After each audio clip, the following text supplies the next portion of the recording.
The second one was The Grim Sleeper. And that play, each play kind of is a piece of my heart, that means something to me. So The Grim Sleeper, Los Angeles has a very full serial killer history. There's a lot of serial killers here. And I grew up in the 70s when there seemed to be kind of one after the other. And The Grim Sleeper was kind of before me. And then, he took a break for a long time and I kind of forgot about him. And I just had all this guilt about forgetting about the killings and the victims. And I wanted to explore that. And so I didn't really want to do anything, I'm not interested in doing, documentary kind of plays, but I did want to look up the names of the victims. And I looked them up and, I said those names out loud. And the youngest one, Princess Cheyenne, is a character in the play. And I think she was only 16. And I just imagined, this ghost of her in an alley downtown. And the play is also about, it's an interaction between her and a homeless guy. And she's a ghost and knows it. And he was killed and is a ghost and doesn't know it. And so she sort of kind of helps him. But both of those plights, unsung victims of murders and the homeless that get killed that we don't even think about, I was just very emotionally drawn to that. And again, the settings are a big part of what I do. So it's funny, I can't really write unless I feel a pull with the setting. So the alley, was just very interesting to me. Growing up in cities, I used to go to clubs and, you'd look down alleys and, who's down there. There's always something ominous and mysterious. And so an alley was just kind of perfect for me for that one. People who aren't from here, maybe they'll get a little window into what it's like to live here. Los Angeles is a mysterious and strange place. Over the years, people have said to me, why haven't you moved to New York? You want to be a playwright, And I love New York, but I just can't seem to leave LA because I'm so inspired by it. And, if you see David Lynch movies that are set here, he just captures that perfectly, that mystery and wonder and underlying sinister quality of Los Angeles. And I'm just really attracted to that. So if you don't live here, it'll be something new. If you do live here, you'll say, oh yeah, I can see that.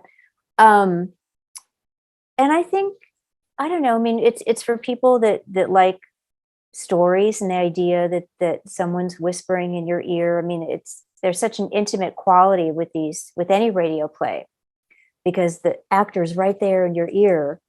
And I really enjoy it as a way to listen to stories. And I just hope that, and my characters, they do say some strange things and some dark things and, some perverted things and all kinds of things. And it just seems like, wow, it's going right into the listener's ear. That's great. I think people should be listening. I mean, there's so much competition, so they can listen to everything in addition to mine. But again, I'm a Los Angeles native and, I'm proud of my city and its murder history and, Hollywood and all the strangeness here, as annoying as it can be, it's also wondrous. And I'm a proud native. I don't know. That's one reason. I think that they're unique. It doesn't mean that it's a good podcast, but it's certainly unique in that these pieces are surreal. I think a lot of radio play podcasts, they're straight plays, they're naturalistic, which don't get me wrong, I love naturalism also.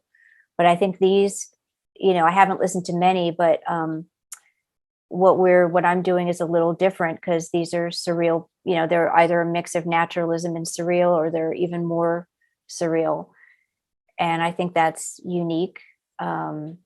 And I think the degree of music is unique, and just sharing my love for, like we've been talking about, music as a facet of storytelling and not just transitional. Certainly films do it all the time. In fact, if you watch a TV show, a procedural or 1 hour drama, it almost always ends with the last 2 minutes. They'll do a song and they'll show you the characters doing stuff, without speaking. So it's not a new idea that, I've created. But I always seem to have more music, and these aren't musicals, but then other plays that are produced. And I think that's different. Whether or not it's worth listening to or people are interested in that, I can't say, but those are, and I guess also the plays sort of veer into the dark side of Los Angeles without being bleak. I didn't want the plays to be just, a slow boat to hell, but it is it's kind of the B side or the dark side. People come here from all over the world and they want to see celebrities and, do cool things and stuff. But, there's dark things that are interesting too. And I don't know. And that's always my interest when I visit somewhere. I want to go to the cemeteries. I want to learn about, some interesting things about the city. So it's like I was saying, it's sort of an alternate dreamlike audio tour of Los Angeles. I try to drop a play every month and a half. I don't want these to be binged. I kind of like the idea of the play being dropped and it, sitting there for a while so someone could listen to it again. That's one of the comments that I've gotten a lot from people is that they sort of defy categorization and they should be listened to again. And, you pick up nuances. And so I like that each one just kind of sits there for a good month or month and a half.